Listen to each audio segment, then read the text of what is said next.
who came with me on the tour. We had previously I took her nearly 2 years ago to a game, and we got a nice photo that's up on our wall of the two of us at Griffin Park. So I thought, what would be really nice, the last time we're there, we'll recreate the photo. So we asked a guy who was with us on the tour, who happened to be a former director of the club, so I did half know him.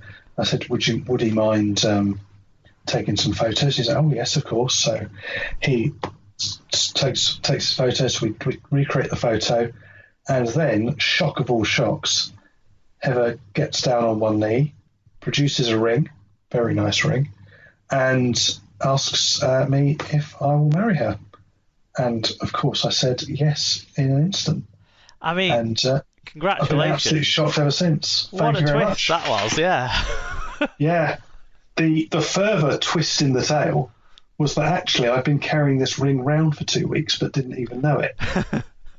So we'd been on holiday down in the south, mostly the southwest, seeing family and friends, seeing my nephew for the first time, which was very, very, very fun. Awesome, isn't it? Playing with him. I mean, after the sort of lockdown that you guys have had, you've really, come out of it in bright, sparkling fashion by seeing the nephew and then getting engaged.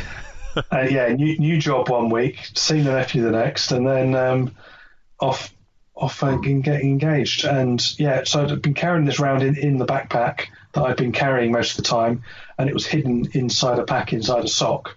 So I was not going to look at it, but so that was really good fun to find that out, that I'd been tricked through. But our last visit to Griffin Park, or what has now become our penultimate visit to Griffin Park, more of that will be seen in a few weeks.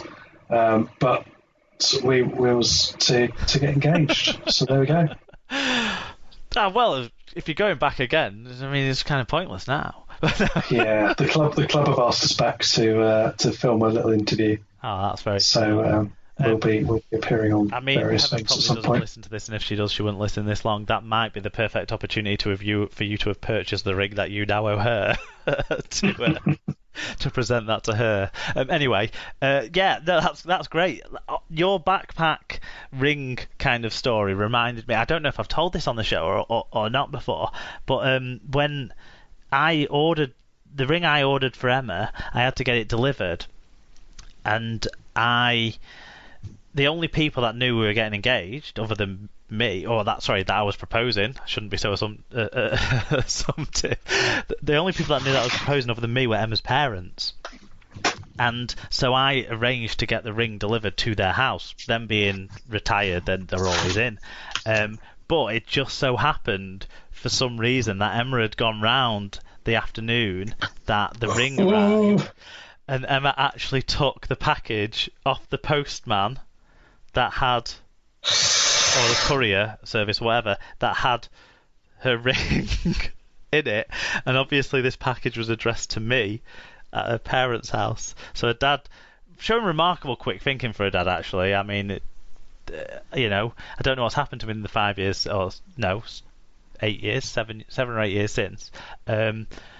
That he said, I think it's just a Christmas present. Mark asked me if we would be in. I think it's just a Christmas present, so I'll just take it. And Emma thought nothing of it. Good save. Yeah. Emma thought nothing more of it until I proposed. And I assume you didn't react to Heather in the way that Emma reacted to me. She told me her first response, the first words out of her mouth were, "Fuck off!" No, I cried and joined her on the floor. What was nice is the guy who got the pictures for us, also realised what was about to happen and filmed the moment, so we have that forever. So that's really lovely. That's really nice. No, that's a very sweet story, and a nice way to say goodbye to the old ground, considering how good the club's farewell to it was by getting into a playoff final or whatever. Yeah, and what's nice is I have a canvas of Griffin Park behind my head in the office where I sit and do work and record this as well, so I can now see the spot we got engaged anytime I like, just looking up at the canvas. That's nice. That's very nice. Now, you've been busy, you've been away, you've been down to the South Coast and stuff. So, what? Any other recommendations to share with our listeners this week? Mrs. America, the TV series. I don't know if you've seen it. It's all about the fight for the Equal Rights Amendment and those who opposed it in the United States. It's done by the creators of Mad Men, stars Kate Blanchett and many other Hollywood stars, including some in roles that were uncredited, even though they're massive stars. Really well done.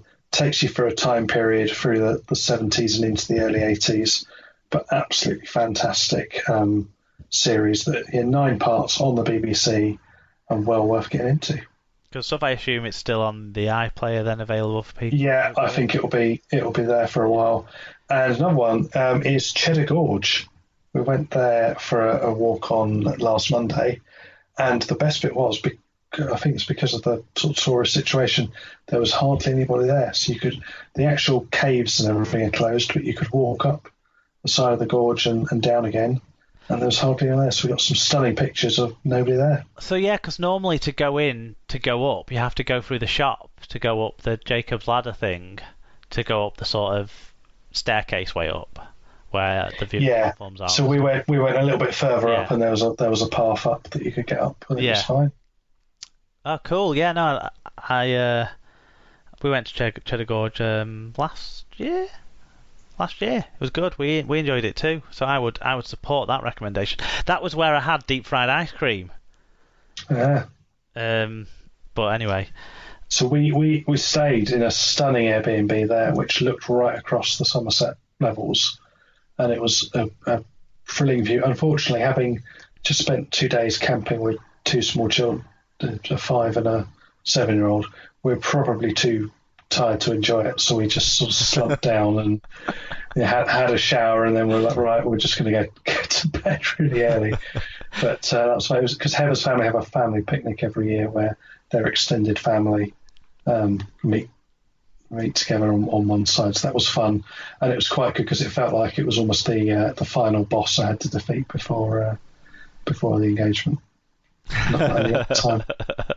And I mean, not to bring up like Tommy Makinson type themes again, but did you go up the gorge, like up the inside of the gorge? So that's Hopawati themed rather than. Yeah. Well, we certainly we drove through it up and backwards. And what there was something else that sort of led to. Oh, one thing that was very at the Paynton, where we had the family picnic, they had these bumper boats, and it's the most fun. It's like bumper cars but on water. So are they motorised or they're motorised? Yeah, oh. No, they're motorised. You had a small outboard engine, and you sort of sat astride it, and that was the most fun thing. And we had kids with us as well, and I was being directed around by a small 5-year-old telling me who I was going to hit. Who I was going to hit. Mostly it was get nanny. But that was certainly good fun. Matt, I've been doing nothing anywhere near as exciting as that. I'm really jealous of that, actually. But my recommendation would be a TV one, and it would be the Sky Crime are showing at the moment a documentary series called Outcry, which Outcry, I don't know if it's just the term used in Texas or in all of America, but basically it's the term for when a child reports physical or sexual abuse, and so there was a allegation against a aspiring American football player who was a high school star ready to go to a Division 1 college and or a good college anyway, on a scholarship, and then these charges came against him, and it sort of tells the story around that. And unlike some true crime documentaries, you do kind of get the full complete journey of this guy's case on that. So there's it's very much his perspective. Obviously, they can't really do a documentary about the children as such, but it was that was a good watch. We enjoyed that one. Few twists and turns. So I'd recommend that this week. Great. That's all the recommends then. Yeah, it is. Yeah. Next week, It's me and Sarah, and with some special guest appearance from a special birthday boy, I think will be part of the plan next week. But it is Sarah's birthday as well this week. So happy birthday to Sarah for this week, and hope she enjoys that. Happy birthday, Sarah. Gets to revel in all the birthday wishes on next week and Super League next week, Super League pod. Hopefully with lots of fan match reviews to go through as well, and hopefully not much news and no controversy would be nice. Chance would be a fine thing. Yeah, okay. Make sure you look out for us on social media at Super League Pod on Twitter. We're also on Instagram. I don't know why I mentioned it. We never put anything on there.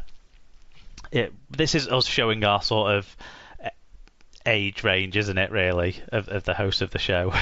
We've not been super hot on Instagram. Facebook.com/Super League Pod. You can get us on there as well. Please do like us on there. superleaguepod@gmail.com if you want to send us an email about anything. superleaguepod.com is where you can find all the episode details, including links to how you can get behind all of our partners and sponsors. And you can listen to the show anywhere you normally find your podcast. We're also on YouTube in broken down segments, but Spreaker, Apple Podcasts, Google Podcasts, Podcast Addict, Stitcher, Spotify, I think. Spotify, yeah. So, you can find us everywhere. And make sure you tell your friends about us too, because they can find us everywhere as well. Do you want to tell everyone about our partners before we say goodbye? Yeah, so Rob's Toy Shop has been our sponsor for this episode, where you can enter SLP discount on checkout of Rob's Toy Shop on eBay and get 5% cash back on orders over £5, plus you can give 1% cash back to SLP. Little Warden, who provide vital alerts for hidden issues, you head on over to littlewarden.com and see what they can do for you. Mascot Browns, where you can get all your international rugby league gear. And I have to say their new website is much more easy to use than the previous incarnation. And Sarah's Bookcase, where Sarah sells Usborne books, and with access to over 3,000 titles from baby to teenager, there's something for everyone, and you can find out more over on the Facebook. Yeah, I mean, speaking of books, Steve Mascord at the moment of Mascord Browns is trying desperately to find everyone who gave him a contribution to sort of Kickstarter for his Touchstones book that he released a couple of years ago, so that he can then start a new Kickstarter campaign for his new book, to publish his new book, which is going to be, I think, about the Super League War. He's pretty much written it.